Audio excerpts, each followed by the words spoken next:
Ada yang mengatakan mertua idaman itu baik karena kaya raya. Coba lihat ini, meskipun dulu mereka tinggal di rumah kontrakan, mertua sudah berusaha keras membuat menantunya senang. Waktu itu, mertua belum bisa membeli blind box yang sedang tren. Jadi dia berinisiatif membuatnya sendiri dari kayu. Anak-anaknya meremehkan kemampuan ibunya, merasa tidak mungkin bisa membuat blind box dari kayu. Namun, mertua tidak peduli, karena dia yakin menantunya akan senang dengan blind box yang dibuatnya sendiri. Mertua terus mengukir dan mengubah kayu itu menjadi berbagai bentuk. Ketika anaknya bertanya apa yang sedang dibuat dan melihat hasilnya jelek, mertua hanya menjawab sabar, nanti akan diberi warna. Setelah selesai diukir, mertua mulai mewarnai kayu tersebut. Siapa yang tidak terharu memiliki mertua yang sangat menyayangi? Perlahan-lahan, bentuk blind box hasil tangan mertua mulai terlihat. Setelah selesai, semuanya dimasukkan ke dalam kotak kayu dan mertua membawa kotak itu ke kamar menantu. Walaupun awalnya menantu tidak menyukai, ketika dibuka satu persatu, ternyata sangat lucu dan menantu sangat senang. Tentu saja, menantu sangat terharu dengan blind box buatan mertua yang penuh kasih sayang.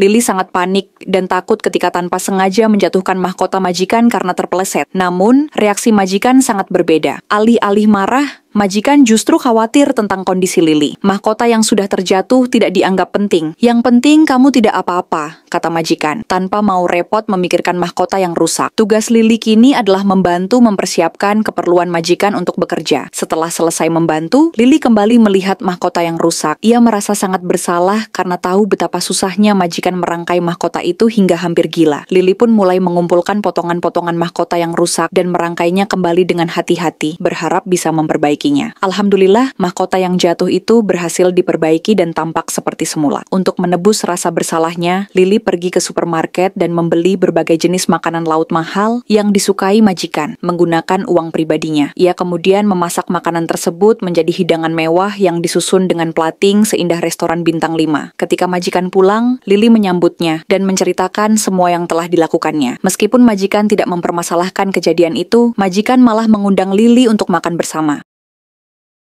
Pada suatu waktu, mereka pergi berlibur bersama keluarga. Menantu meminta bantuan suami untuk membawa tasnya, tetapi suami langsung menolak. Hal ini membuat mereka bertengkar. Menantu kemudian mengadukan perlakuan istrinya kepada mertua. Namun tak terduga, mertua justru marah pada menantu dan membela anaknya. Mertua berkata, "Aku akan buatkan kau baju baru. Tidak usah membawa tas istrimu." Menantu merasa sedih dan berpikir, kalau begini, saya tidak perlu membawa tas wanita. Namun, tiba-tiba mertua memberikan jas yang memiliki banyak kantong di dalamnya, yang dapat digunakan untuk menyimpan berbagai barang seperti make up, sisir, tisu, hingga minuman. Menantu pun terkejut karena ternyata di bagian belakang jas suami terdapat banyak kantong lucu untuk menyimpan berbagai perlengkapan. Bahkan, mertua juga sudah menyiapkan berbagai barang kecil yang dibutuhkan menantu. Menantu tidak jadi sedih lagi karena ternyata semuanya ada solusinya. Jika ingin foto-foto, tinggal ambil kantong HP dari kantong suami. Jika ingin makan es krim, bisa mengambil ikat rambut dari kantong suami. Bahkan, jika make up terasa kurang cetar, kantong suami siap menyediakan. Tidak hanya itu, jika kaki menantu pegal, kantong suami menyediakan sandal. Dan jika ingin minum, tinggal mengambil minuman dari kantong suami. Dengan niat agar terlihat macho dan tidak perlu membawa tas wanita, suami justru menjadi seperti Doraemon, karena semua perlengkapan sudah ada di kantong jasnya.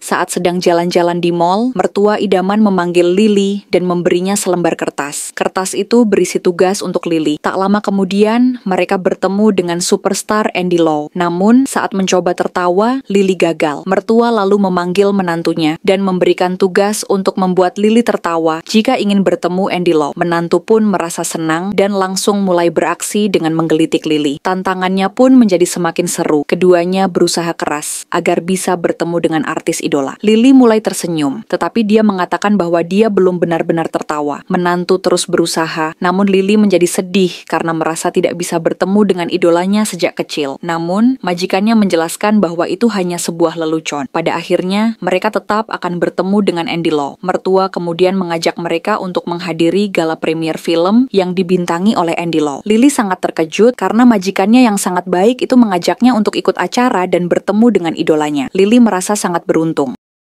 Liburan musim panas, Lily mendapat bonus libur 2 hari dari majikan idaman. Namun, karena sedang merasa malas, Lily memutuskan untuk beristirahat di rumah saja. Setelah bangun tidur, Lily langsung mencuci muka dan memakai lipstik tipis-tipis agar tidak tampak pucat. Merasa sangat bosan, Lily memutuskan untuk memesan nangka yang sedang viral, sebesar harapan rakyat Indonesia. Setelah berhasil membuka nangka tersebut, Lily mengumpulkan isinya, memotong ujungnya, dan mengeluarkan bijinya. Bagian tengahnya kemudian diisi dengan yogurt, lalu dibekukan dalam freezer. Siang harinya, setelah beku, nangka tersebut dikeluarkan dan dijadikan camilan sambil menonton drama. Ternyata, nangka beku dengan yogurt memang sangat enak. Adminnya pun ingin mencoba. Setelah itu, Lily melanjutkan menonton, dan tiba-tiba majikan idaman mengirimkan voice note untuk mengingatkan Lily membeli baju untuk rencana blind date besok. Namun, karena hari itu Lily sangat malas, dia memutuskan untuk menunda memikirkan tentang blind date-nya. Apakah kamu tertarik untuk mencoba membuat nangkanya juga?